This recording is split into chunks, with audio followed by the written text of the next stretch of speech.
depois dele perguntava o que é que daqui a 100 anos perguntarão sobre a apreensão do jornal. Acharão isto um deputado um facto odioso ou um facto grotesco? E dizia, com efeito, qual é a ideia da apreensão?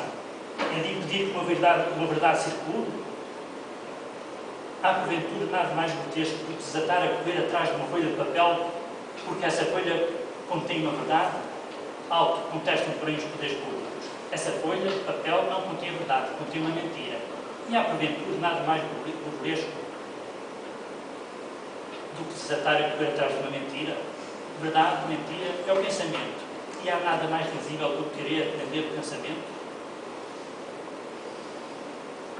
Depois, referindo-se ao polícia, faz esse homem de sabre em punho a correr atrás de um rapazito que foge. Corre atrás do rapaz? Não. Corre atrás de uma verdade que ele leva das mãos, embrulhada em algumas folhas de papel. O homem acerca do rapaz, arranca-lhe das mãos as folhas de papel e mete-as no bolso com um sorriso satisfatório. O que significa o seu sorriso? Significa que conseguiu esconder no seu bolso uma verdade, escondeu-a, na realidade denunciou-a. Enquanto essa verdade circulava tranquilamente nas mãos do rapaz, era talvez uma verdade obscura. Nos bolsos do homem tornou-se uma verdade famosa. E se corria das mãos do rapaz, agora vou. Rapaz, não fujas. Não te des ao trabalho de fugir. Deixa-te agarrar por esse homem furibundo que te persegue. Deixa-o arrancar agora, não és tu que os apregoas. Deixa-te arrancar os jornais. Não és tu que é ele. Estão escondidos no seu bolso e irradiou. Nas tuas mãos eram apenas jornais. Agora são para não. Nada se perdeu, nada, a não ser as poucas moedas de 10 reis de que ele te picou. Mas tranquiliza-te. Será divinizada amanhã o juízo que fizeste hoje. A verdade dá sempre dividendo. E isso fizeste-nos passar um bom bocado. A respeito de outro facto, da procissão do Senhor dos Passos, que era uma procissão muito importante em Lisboa e que tinha a sua imagem da Igreja da Graça, e da relação entre a família real e essa procissão e essa imagem. Chagas dá-nos também uma imagem muito interessante. Acabo de ler num dos nossos jornais ilustrados que a imagem do Senhor dos Passos da Graça tem 3 pés, um dos quais é destinado a ser beijado pelas pessoas reais. Não podemos nunca, por via de regra, referir estes factos sem correr o risco de parecer que estamos zombando de coisas sagradas da religião. Assim, não insistirei sobre o facto do Senhor dos Passos ter 3 pés, um dos quais de subsequente. A minha intenção ao referir-se a ele era mostrar quanto a sociedade ainda está dividida por privilégios que não desaparecem nem mesmo diante das coisas da religião. Como disse, o pé a mais do Senhor dos Passos é destinado a ser beijado pelas pessoas reais. Certamente atarraste no pé direito, ou esquerdo do Senhor, no momento de ser esperada a visita do rei e da rainha dos príncipes. Feita esta, depois das pessoas reais terem beijado o pé em questão, é este desatarrachado, por certo cuidadosamente guardado, atarrachando-se então um outro pé, o pé destinado a ser beijado por toda a gente, e neste pé 1000 outros, sem categoria, com pontos sucessivos ósculos. O privilégio está devidamente marcado. Em primeiro lugar, é o benefício de um pé especial. Depois é a vantagem do pé limpo, porque por muito que se trate de um pé do Senhor dos Passos, nem por isso é certo que um pé, mesmo do referido Senhor, depois do largamento ausculado pela turba, se encontra num estado de asseio bastante a desejar. O que seria a igualdade presumível nas humildes coisas da fé? Seria que as pessoas reais, que toda a gente, sujassem os seus lábios no mesmo pé, bajulado pela devoção. O pé especial é o privilégio. O seu espaço, ele mesmo, dá a beijar aos privilegiados um pé limpo e às turbas de cidades um pé sujo. A sociedade é assim. Uns comem em gabelas, outros em pratos de ouro. Ó Cristo, estes humildes, quando sonhaste tu que para prestar vassalagem aos penetados da terra teria sido preciso ter 3 pés? Não me refiro, está claro, a vantagem de beijar um pé limpo, aos inconvenientes de beijar um pé sujo.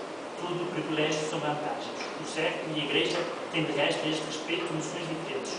O século, por exemplo, chama a água a que outros lavaram as mãos, água suja. A Igreja chama a essa mesma água benta. Bem, eu tenho vários casos assim desse género que eu tenho uma maneira de escrever muito interessante. a respeito até dos negócios que eram feitos com os particulares. Lembro-me da questão dos tabacos. A questão dos tabacos é um monopólio do Estado e que, a páginas tantas, resolveu-se integrar esse monopólio em uma figura que, entretanto,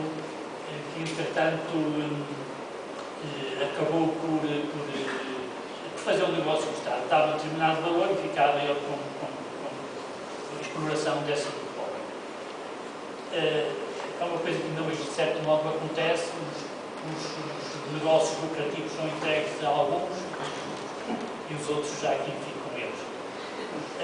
A este respeito, Chagas referia uma carta que um galego tinha escrito para a terra. Os galegos, como sabem, em Lisboa tinham determinadas funções, uma delas era a da aguadeira. E esse galego dizia para a terra é boa, a gente é boa, a água é Deus e somos nós que a vendemos.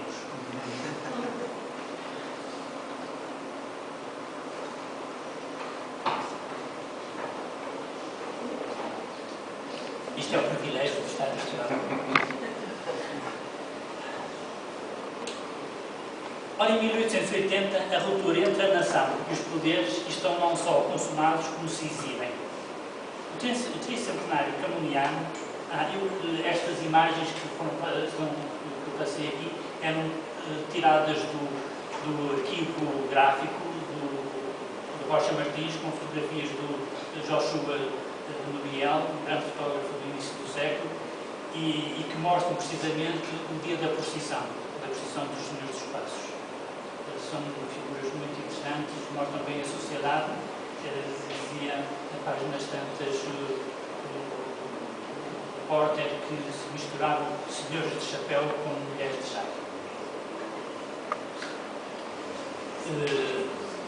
O tricentenário camoniano é realmente um sobressalto cívico em 1880 e transformar-se-á num formidável confronto entre a nação que desperta e a camareira. Seguiremos de perto o capítulo sobre este tema do livro de Alexandre Cabral, Temas Oitocentistas, publicados em 1973, e através das suas páginas vamos sentir o pulsar da sociedade e a sua mobilização.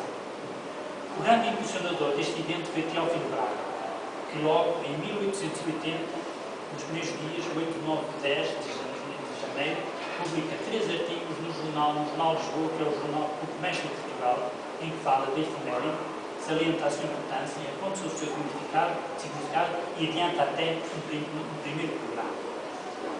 Este programa é sobretudo de caráter erudito, com o estudo da obra camoniana, com a difusão dos seus textos, com a edição, fazer uma edição monumental dos Lusíadas, era o essencial. Mas Teófilo Braga procura logo traçar um paralelismo entre o 1580, ano da morte do Camões, e o 1880, e chegar a uma conclusão. Se há 300 anos o inimigo estava fora de Portugal, em 1880 o inimigo estava no seu interior. Tornava-se necessário a revivescência do país, e dizia Teófilo Braga que se devia remir neste século naquela antiga apagada e tristeza que pronunciava ao poeta a decadência da pátria.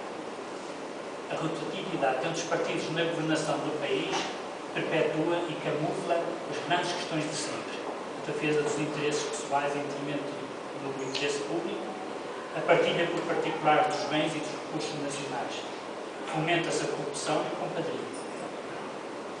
Recorre-se a negociatas para de tudo tirarem proventos financeiros e patrimoniais. As denúncias da imprensa incómoda continuam, os jornais são perseguidos, os jornalistas castigados e levados a tribunal e condenados à prisão. Os movimentos democráticos e republicanos estão em organização. Em 76 tinha-se fundado o Partido Republicano e, apesar de alguns desacordos internos, consegue, nas eleições de 78, eleger pela primeira vez um deputado, Rodrigues Freitas, deputado do Porto, mas que foi realmente o primeiro deputado republicano que se elegeu para a Câmara dos